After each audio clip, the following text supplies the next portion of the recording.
Bismillah. Assalamualaikum warahmatullahi wabarakatuh. Innal hamdalillah nahmaduhu wa nasta'inuhu wa nastaghfiruh wa na'udzu billahi min shururi anfusina wa min sayyiati a'malina. Man yahdihillahu fala mudilla lahu wa man yudlil fala hadiya lahu.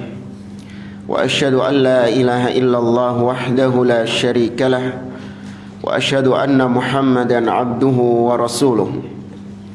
Ya ayyuhalladzina amanu taqullaha haqqa tuqatih wa la tamutunna illa wa antum muslimun.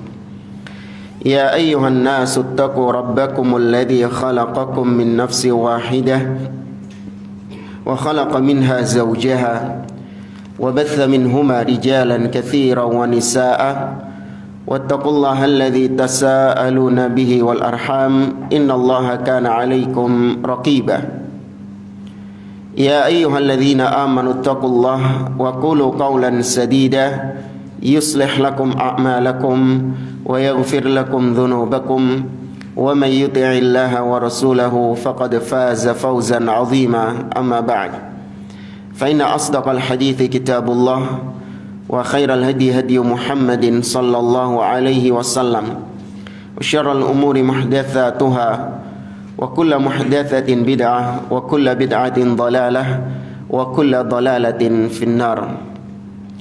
Ikhwani fillah rahimani wa rahimakumullah. Kita melanjutkan kembali pembahasan kitab Nurus Sunnah wa Dhulumatul Bid'ah yang dikarang oleh Syekh Sa'id ibn Ali ibn Wahab Al-Qahtani rahimahullahu ta'ala.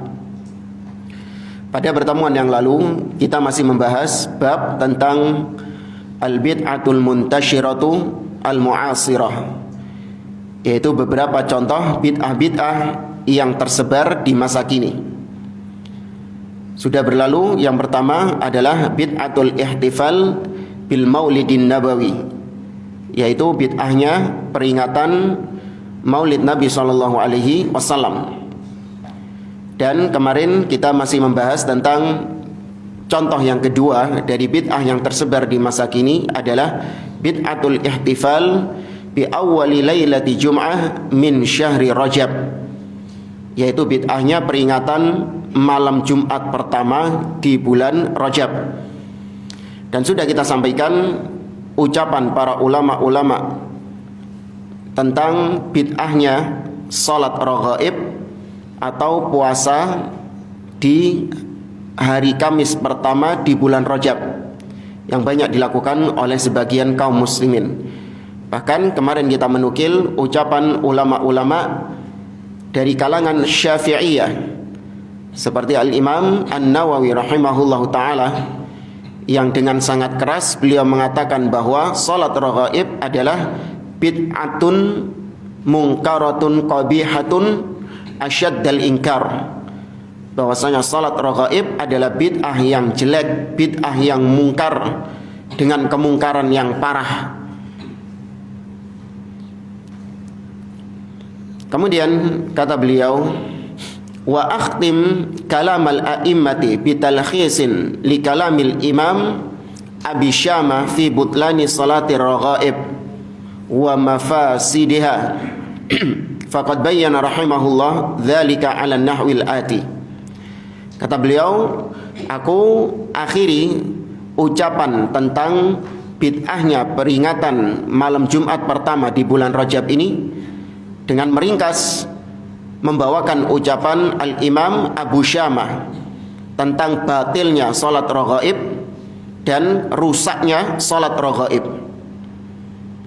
Beliau Al-Imam Abu Syamah rahimahullahu ta'ala menjelaskan beberapa poin berikut. Yang pertama, mimma yadullu ala ibtida'i hadhihi shalah annal ulama alladzina hum a'lamuddin wa a'immatul muslimin minas sahabah wat tabi'in wa tabi'it tabi'in wa ghairihim mimman dawwana al-kutuba fi syari'ah ma'a syiddati hirsihim ala ta'limin nasil faraidah was sunana lam yanqul an wahidin minhum annahu dzakara hadhihi shalah wala dawwanaha fi kitabih wala tu'rida laha fi majlisi wal ada tuhilu an takuna hadhihi sunnatan wa taghibu an haula'il a'lam.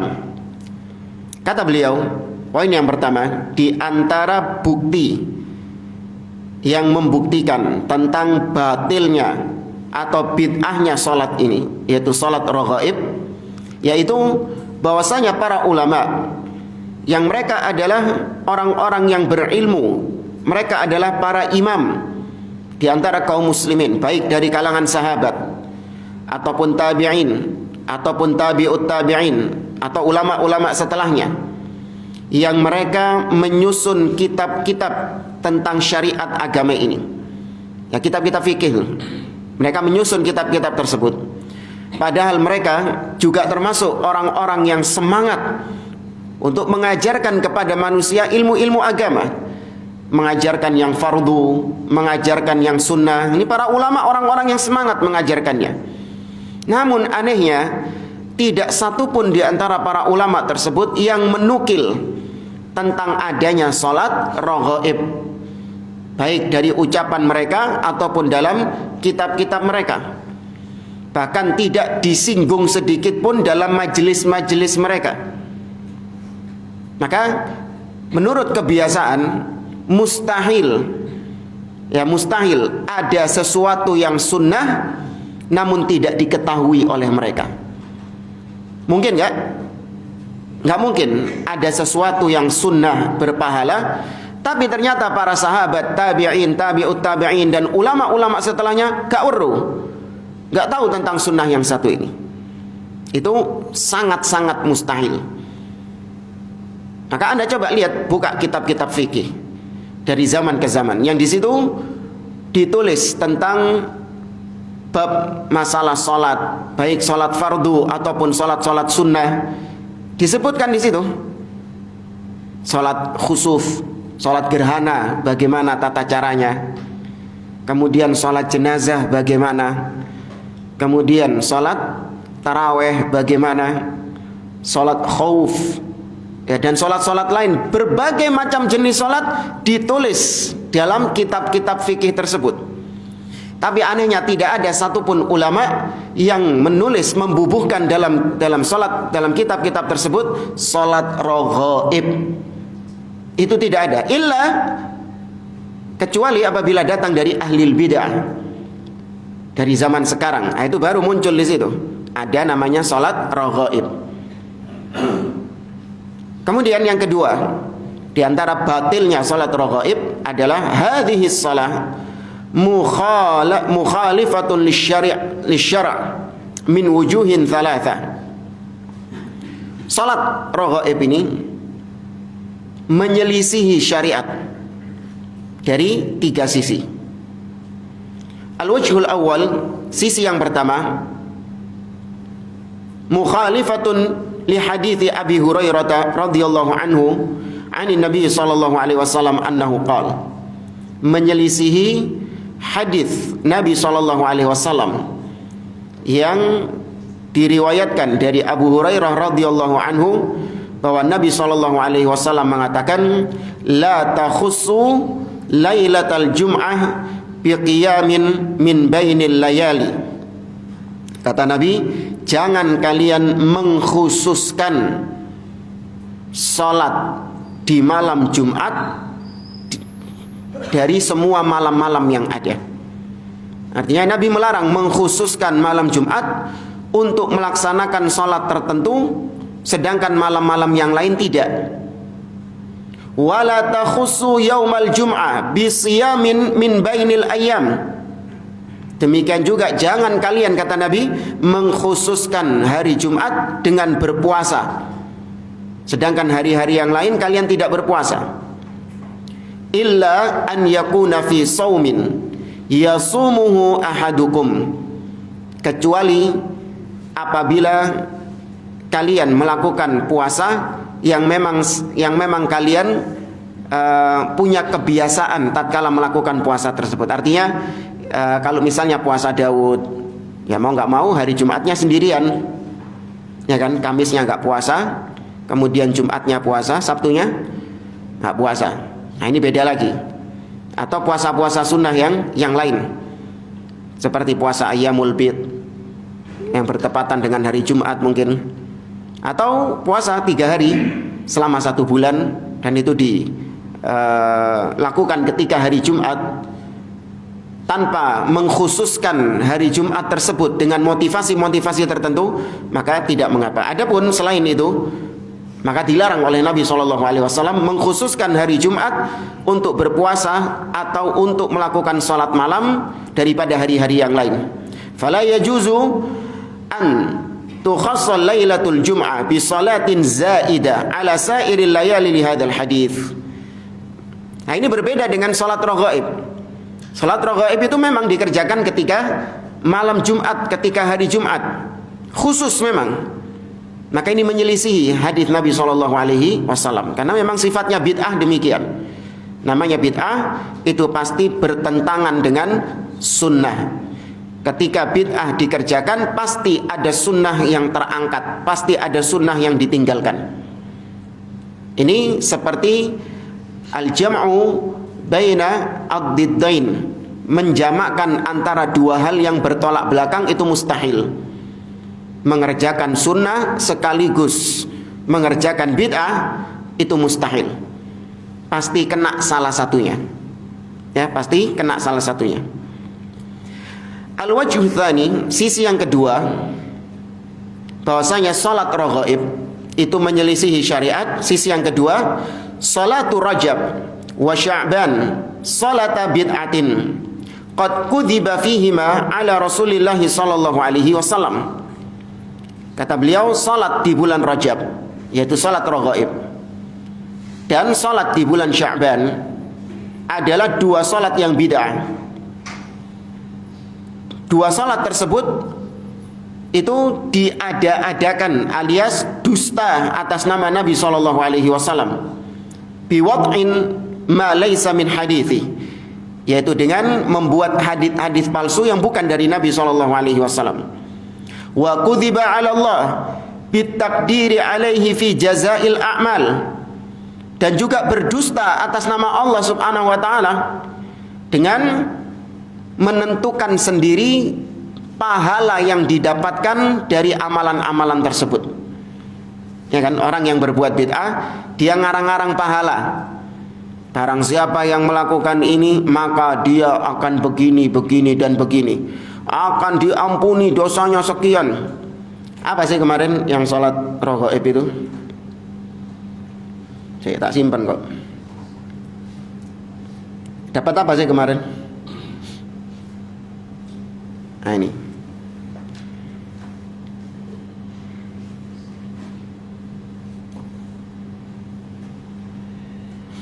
Oh ya, malaikat-malaikat turun.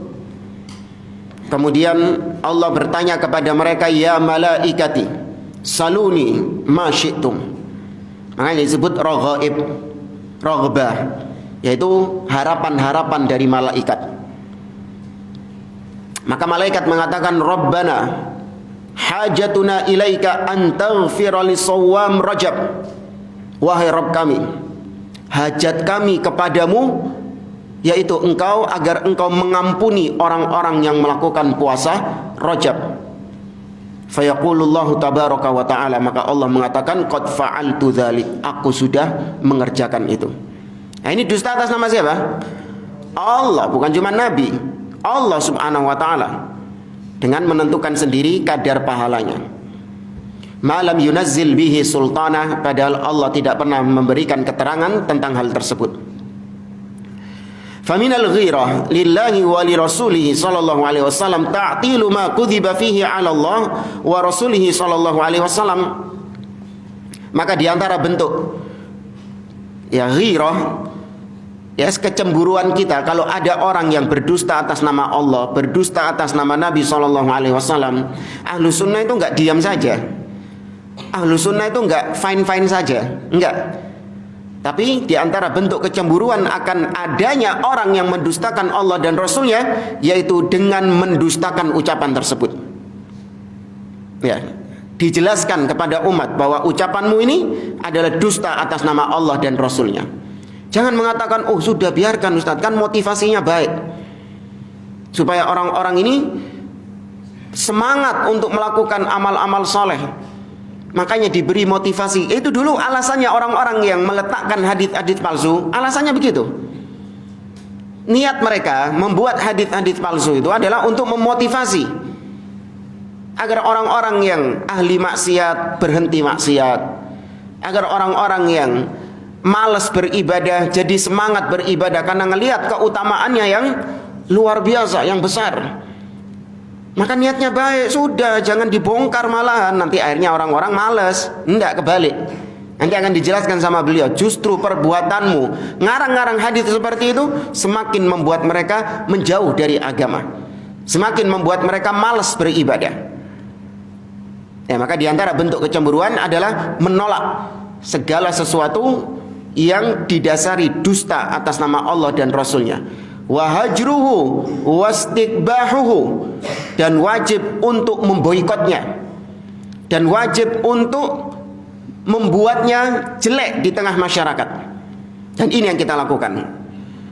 Ya, kita menyampaikan hal ini untuk agar supaya kaum muslimin menganggap sholat raghaib adalah perbuatan yang buruk, perbuatan yang jelek di dalam agama.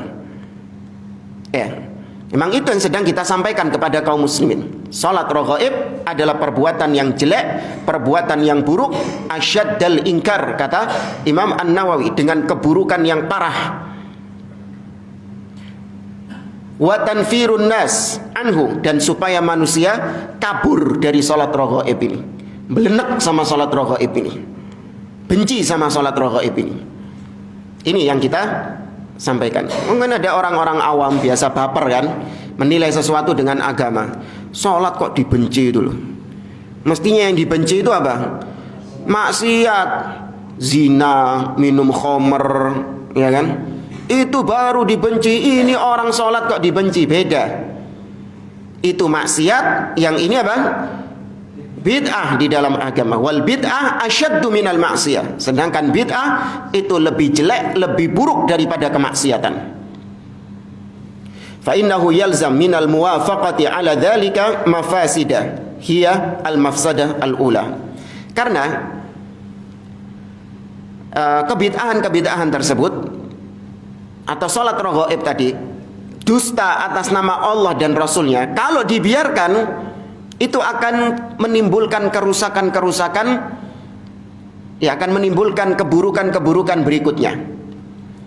Keburukan yang pertama, nek hadis dhaif, hadis palsu iki dijarno, dibiarkan, maka keburukan yang pertama i'timadul awam ala ma jaa fi fadliha wa takfiriha fayuhmal katsiran minhum ala amrain, ahaduhuma at-tafrid fil faraid wa tsani al-inhimaku fil ma'asi.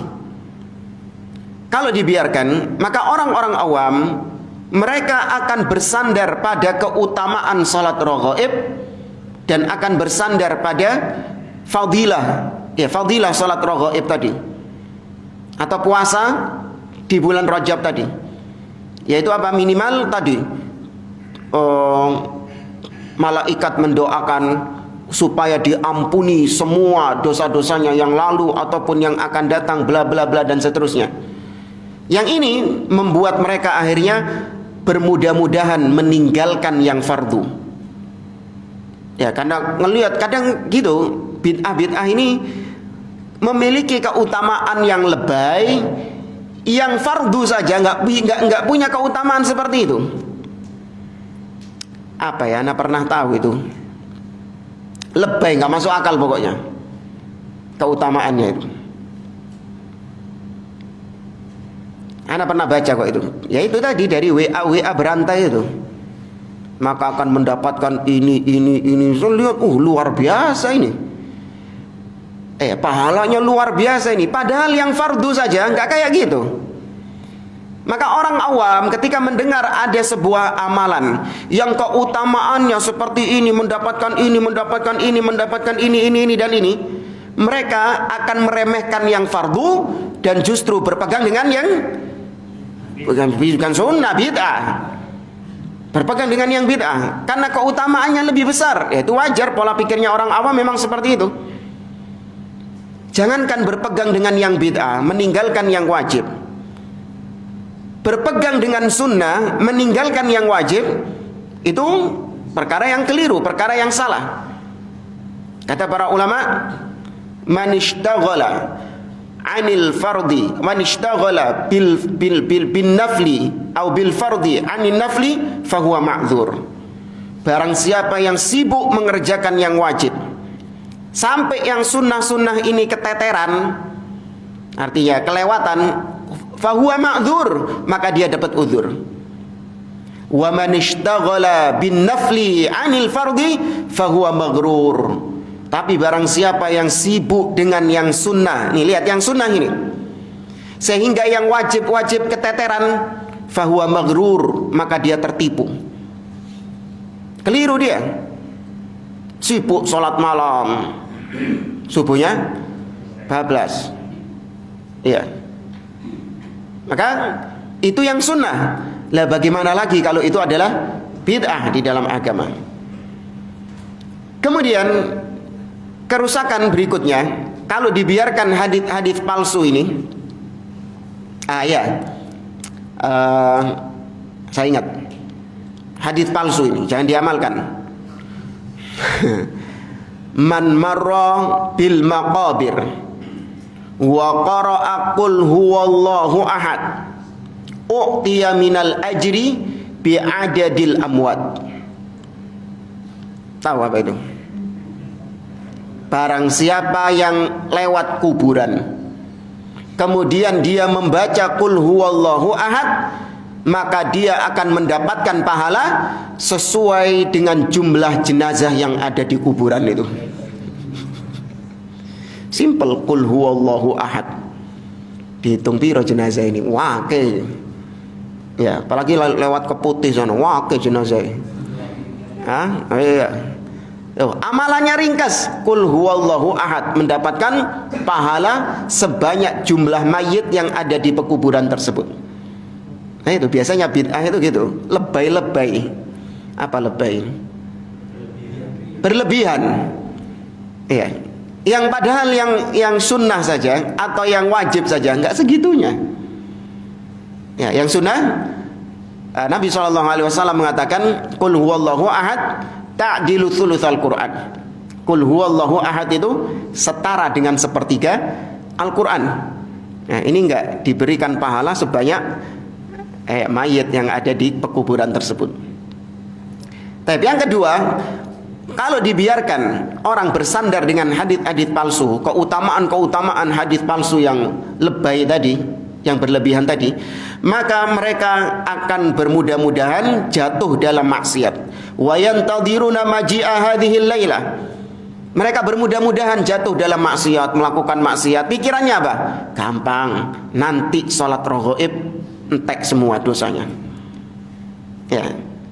Wa yusalluna hadhihi shalah fayarawna ma fa'aluhu mujzi'an amma tarakuhu wa mahiyan martakabuhu. Maka mereka memandang apa yang mereka kerjakan dari sholat raghaib itu bisa mencukupi sholat-sholat fardu yang mereka tinggalkan dan bisa menghapus dosa-dosa yang selama ini mereka kerjakan. Fa'ada ma dhannahu wadi'ul hadits fi salatir raghaib hamilan ala mazidi ta'at mukthiran min mazidi irtikabil ma'asi wal munkarat. Maka ini yang meletakkan hadits-hadits palsu ini, tujuannya tadi apa mereka? Membuat hadits-hadits palsu supaya memotivasi orang-orang berbuat baik dan meninggalkan maksiat. Tapi ternyata realitanya yang ada justru mereka semakin maksiat kepada Allah Subhanahu wa taala. Ya. Justru mereka semakin bermaksiat kepada Allah Subhanahu wa taala. Nah, berapa banyak demikian? Contoh yang lain juga misalnya di antara bid'ah apabila dibiarkan akan membuat orang bermudah-mudahan dalam hal tersebut dan meninggalkan yang sunnah, yaitu berapa banyak orang-orang yang berpegang dengan keutamaan maaf-maafan ketika Idul Fitri. Iya kan? Maaf-maafan ketika Idul Fitri. Berapa banyak orang-orang yang berbuat salah nggak mau langsung minta maaf. Ngenteni kapan? Rioyo. Iya, karena menganggap bahwa maaf-maafan ketika Idul Fitri punya keutamaan ini, punya keutamaan. Padahal bid'ah. Gak ada kaitannya Idul Fitri dengan maaf-maafan. Mohon maaf lahir batin. Baru kenal jamaah. Alan, ya, antum siapa? Ana fulan, ya. Nalaidin, mohon maaf. Lu sih tak kait ketemu ini. Baru ketemu. Dan minta maaf pada perkara-perkara yang nggak jelas apa kesalahan yang kau perbuat sehingga kau meminta maaf. Karena bisa jadi orang meminta maaf pada perkara-perkara yang kita kalau dengar kesalahannya dia, kita nggak mau memaafkan dia. Sahih jamaah. Kenapa kau minta maaf? Gak disebutkan sama dia. Iya, misalnya naudzubillah, ana minta maaf ya. Nah, di hari yang fitri ini biasanya gitu. Saya meminta maaf atas kesalahan saya. Oh, kesalahan apa? Iya, naudzubillah, dulu saya pernah selingkuh sama istrimu. Misalnya kalau kayak gitu gimana? Dijelaskan seperti itu kesalahannya. Hatta riyoyo. Naudzubillah. Enggak dijelaskan kesalahannya apa? Ya, maka yang sunnah adalah ketika seorang berbuat salah, dia langsung minta maaf kepada pelakunya atau minta dihalalkan kepada pelakunya. Tapi dengan adanya Idul Fitri itu adalah erat kaitannya dengan maaf-maafan. Idul Fitri itu begini, maka mereka akan bermudah-mudahan menunggu meminta maaf ketika Idul Fitri. Ya, dan ini tidak ada kekhususan Idul Fitri bermaaf-maafan, itu bid'ah di dalam agama.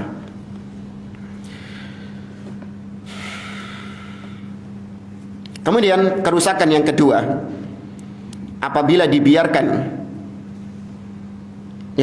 dibiarkan hal tersebut, inna fi'lal bid'ah mimma yughril mubtadi'in fi idlalin nas idza ra'au rawaja ma wada'uhu wa inhimakan nasi alaihi.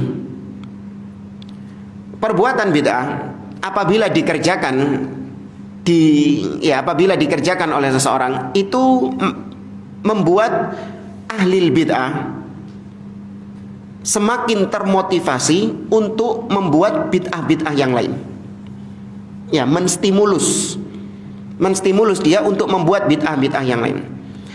Terlebih lagi apabila bid'ahnya itu laris manis. Apabila bid'ahnya itu digandrungi sama manusia. Ngelihat, wah, ternyata payu ya. Maka pasti dia akan berkreasi lagi, bikin bid'ah-bid'ah yang lain. Fayanqulunahum min bid'atin ila bid'ah. Maka itu membuat mereka beralih dari satu bid'ah ke bid'ah yang lain. Ketika tidak ada yang menjelaskan duduk perkaranya, bahwa ini bid'ah di dalam agama, ini jelek di dalam agama, ini buruk di dalam agama, maka semakin laris di tengah-tengah manusia. Ketika semakin laris di tengah-tengah manusia, maka ini yang bikin bid'ah ini semakin memunculkan bid'ah-bid'ah yang baru. Amma tarkul bid'ah fafihi zajrun lil mubtadi'in wal wadi'ina an wad'il bid'ah. Adapun kalau bid'ah itu Anda tinggalkan, ya bid'ah itu tidak dikerjakan oleh manusia, maka itu akan membuat ahli bid'ah yang bikin bid'ah tadi itu kecewa. Waduh, gak payu ini. Ternyata bid'ah yang dibikin sama mereka gak laku. Maka dengan sendirinya akan mati. Kemudian kerusakan yang ketiga, innar rajulal alim idza fa'ala hadhil bid'ah kana muhiman lil ama annaha minas sunan fayakunu kadhiban ala Rasulillah sallallahu alaihi wasallam bilisanil hal wa lisanul hali qad yaqumu maqama lisanil maqal wa aktsaru ma utin nas fil bid'ah bihadzal sabab. Kerusakan berikutnya, apabila ada seorang alim, ustadz atau ahli ilmu. Intinya dia orang yang dijadikan panutan di dalam beragama. Apabila dia jatuh dalam kebid'ahan, maka orang-orang awam akan mengira bahwa apa yang dilakukan sama ustadz ini bagian daripada agama. Maka secara tidak langsung si ustadz tadi berdusta atas nama Nabi dengan perbuatannya. Perbuatan itu sama dengan ucapan. Makanya kalau ada orang yang heran, kapan saya membolehkan maulid Nabi? Saya nggak pernah ngomong maulid Nabi itu boleh. Kalau ada ustadz yang ngomong demikian, padahal dia saben maulid teko, saben maulid ikut hadir di situ, maka sama saja dia ini mensetujui, mengatakan bahwa perbuatan itu dibolehkan di dalam agama dengan bukti apa? Perbuatannya. Dan perbuatan itu sama kedudukannya dengan ucapan dia. Ya, ini bagi seorang ustadz. Makanya kenapa yang jadi sasaran tahdzir para ulama adalah ahlul ilm, orang-orang yang berilmu. Ustadz, seorang ulama, itu yang jadi sasaran tahdzir ketika mereka keliru. Karena kata para ulama, al khata idza jaa min indil alim awid da'i asyad minal khata'i alladhi jaa min indi ghairihim. Kekeliruan, kesalahan, penyimpangan, kalau itu datangnya dari seorang ustadz, maka dampaknya lebih parah daripada kalau kesalahan ini datangnya dari orang-orang yang bukan ustadz. Li'annal khata'a minad da'iyah aw minal alim mahsubun ila syari'ah. Karena kesalahan yang datang dari seorang ustadz itu dianggap sama orang awam bagian daripada agama. Beda kalau kesalahannya ini dari orang-orang awam, nggak dianggap agama, nggak disandarkan kepada agama kesalahannya. Dan wakil fakta yang ada membuktikan hal tersebut. Berapa banyak ada orang-orang yang ngerokok, ketika ditegur, "Wahai fulan, ittaqillah, inna syurbat dukhan haram." Wahai fulan, bertakwalah kepada Allah, sesungguhnya ngerokok itu haram. Apa dalilnya dia? Dari sopo? Kiai itu ngerokok kok. Ini anak malah dapat dari dia. Ini anak dikasih sama dia. Tuh lihat, kekeliruannya dianggap oleh orang awam sebagai bagian daripada agama. Beda kalau orang-orang biasa yang jatuh dalam kekeliruan, jatuh dalam kemaksiatan, maka kira-kira diikuti nggak sama orang lain? Gak diikuti. Mau zina, mau minum khamr sampai jelungup-jelungup, gak ada yang niru. Tapi kalau ustadz yang jatuh dalam perbuatan salah, perbuatan keliru, apalagi ini orang yang terpandang, apalagi ini dianggap sama pengikutnya, sama followersnya sebagai orang yang maksum. Iya, seperti orang-orang sufi, tasawuf menganggap bahwasanya syekhnya adalah orang-orang yang maksum. Ya, karena namanya wali itu tingkatannya sudah apa? Sudah tinggi. Kalau wali melakukan kekeliruan, maka kau itu cuman ngelihatnya dari pandangan syariat.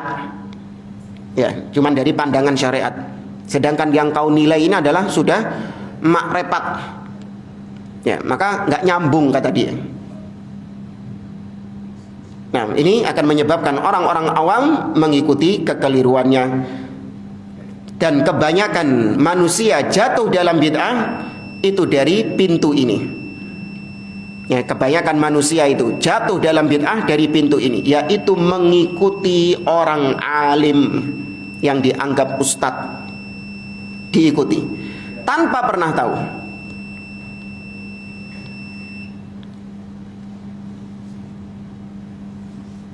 Kemudian kerusakan yang keempat, innal alim idza shalla hadhihi salatal mubtada'ah kana mutasabbiban ila an takdzibal ama ala Rasulillah sallallahu alaihi wasallam fayaquluna hadhihi sunnatan minas sunan. Kerusakan yang keempat, apabila ada orang alim yang melakukan salat raghaib ini, salat yang bid'ah ini, maka itu menjadi sebab orang-orang awam akan menganggapnya itu sebagai akan menjadi sebab orang-orang awam berdusta atas nama Nabi Shallallahu Alaihi Wasallam. Gara-gara dia, orang awam itu menganggap sholat raghaib ini adalah sunnah dari sunnah Nabi Shallallahu Alaihi Wasallam. Berarti orang alim ini itu secara tidak langsung mengajak orang awam untuk berdusta atas nama Rasul Shallallahu Alaihi Wasallam. Itu kerusakan yang keempat.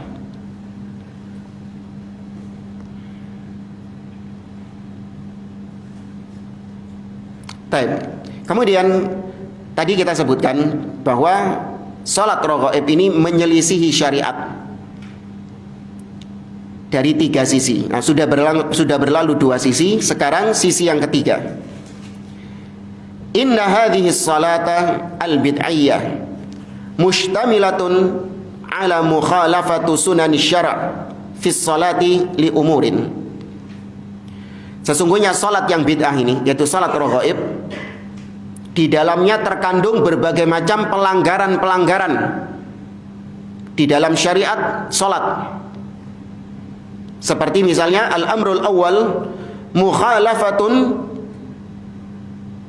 li sunnatin Nabi sallallahu alaihi wasallam fi shalah bisababi adadis sajadat wa adadit tasbihat wa adadi qiraati suratil qadar wal ikhlas fi kulli raq'ah.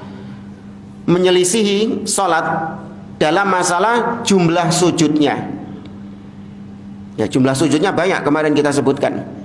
Habis sujud, kemudian duduk, sujud lagi, ya, kemudian salam, sujud lagi di luar salat. Kemudian jumlah tasbih, ya, jumlah ucapan subhanallah, subhanallah, subhanallah yang kemarin kita sebutkan berapa kali itu? 70 apa 700 itu. Ya. Kemudian juga membaca 2 surat Al-Ikhlas dan surah Al-Qadar di setiap rakaatnya. Itu juga menyelisihi sunnah di dalam salat. Al-amru tsani, yang kedua, mukhalafatun li sunnati khusyu'il qalb wa khudu'ihi wa hudurihi fi shalah wa tafrighihi lillahi wal wuqufi ala ma'anil Qur'an. Salat raghaib itu menyelisihi sunnah, menyelisihi syariat salat dalam masalah khusyuknya hati. Ya, dalam masalah konsennya hati hanya kepada Allah ketika salat dan meresapi makna-makna yang terkandung di dalam Al-Quran yang dibaca. Kenapa kok demikian? Karena orang yang salat raghaib nggak bisa konsen dalam salat, nggak bisa meresapi ayat-ayat Al-Quran yang dia baca ketika salat, nggak bisa meresapi zikir-zikir yang dibaca ketika salat. Karena apa? Karena lapar mereka. Sahih jemaah, mereka baru buka puasa langsung melaksanakan salat raghaib. Nah, ini sing di kepalanya nih mikirnya apa? Badokan, iya benar. Sing dipikirkan makanan manusiawi. Ya. Yang ketiga, mukhalifatun li sunnatin nawafil fil buyut. Lianna fi'laha fil buyut aula min fi'liha fil masajid. Wa fi'luha 'alal infirad illa salatut tarawih fi Ramadan. Salat raghaib ini itu terkadang dikerjakan secara berjamaah. Maka ini menyelisihi salat sunnah. Sunnahnya salat nawafil, nafilah, itu dikerjakan di mana? Sendiri di rumah. Ya, kecuali salat tarawih di bulan Ramadan. Itu salat sunnah yang justru lebih dianjurkan untuk disolatkan di masjid secara berjamaah. Akan tetapi salat-salat yang lain itu lebih ditekankan untuk dikerjakan sendirian di dalam rumah. Tapi salat raghaib justru lebih ditekankan secara berjamaah di masjid-masjid. Itu bid'ah. Al-amru rabi', inna min kamali hadhihi salatil bid'iyah inda wadi'iha siyamu yaumil khamis dzalikal yaum fayalzam bidzalika ta'tilu sunnatain, sunnatul iftar wa sunnatu tafrighil qalb min alamil ju' wal atash. Tapi di antara yang menyempurnakan sholat raghaib ini yaitu tadi harus puasa dulu di hari Kamisnya. Dia harus puasa dulu di hari Kamisnya. Maka ketika dia melaksanakan hal tersebut, puasa kemudian sholat raghaib, maka ada dua sunnah yang ditinggalkan sama dia. Ada dua sunnah yang ditinggalkan sama. Yang pertama adalah sunnatul iftar, yaitu sunnah berbuka puasa dengan baik, sunnah berbuka puasa dengan enak. Allah mengatakan saja ketika bulan Ramadan, wa kulu washrabu hatta yatabayyana lakumul khaytul abyadi minal khaytil aswadi minal fajr. Makan dan minumlah kalian. Tuh, disuruh apa? Dikongkon apa? Iya, cuman beda. Kulu washrabu, makan dan minum yang enak, yang lahap. Nah, makan dan minum yang lahap. Ini bagi orang yang mengerjakan salat raghaib nggak bisa. Kait ngombe sudah melaksanakan salat raghaib tadi, maka dia kehilangan sunnah iftar. Kemudian yang kedua yaitu sunnah khusyuknya hati ketika melaksanakan salat, karena dia salat dalam keadaan al-ju', salat dalam keadaan lapar. Ini sama seperti poin yang sebelumnya.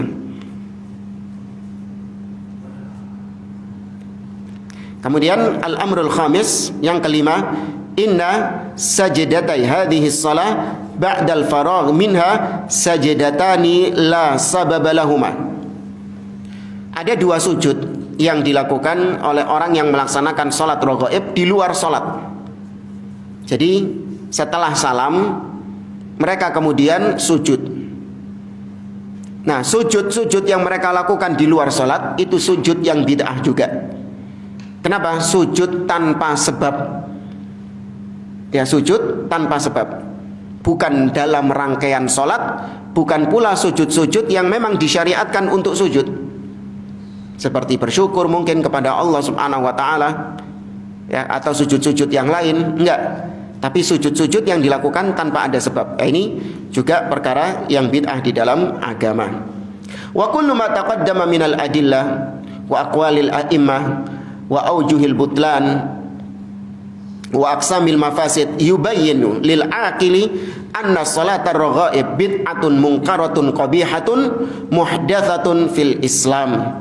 Semua yang sudah dijelaskan dari dalil-dalil, kemudian ucapan para ulama, kemudian sisi-sisi batilnya salat raghaib ini, dan juga kerusakan-kerusakan yang timbul dari salat raghaib ini, telah menjelaskan semua itu kepada kita bagi orang yang berakal bahwa salat raghaib ini adalah bid'ah yang mungkar, yang jelek, muhdatsatun fil Islam, yang dikarang-karang di dalam agama Islam ini. Maka wajib untuk ditinggalkan. Baik jamaah rahimani wa rahimakumullah. Insyaallah pada pertemuan berikutnya di sini beliau membahas tentang bid'atul ihtifal bilailatil Isra wal Mi'raj, yaitu bid'ahnya peringatan malam al-Isra wal Mi'raj. Tapi saya cukupkan sampai di sini. Wallahu taala a'lam. Aqulu qawli hadza wa sallallahu ala nabiyyina Muhammad wa ala alihi wa sahbihi ajma'in. Wa akhiru da'wana anil hamdulillahi rabbil alamin. Wassalamu alaikum warahmatullahi wabarakatuh.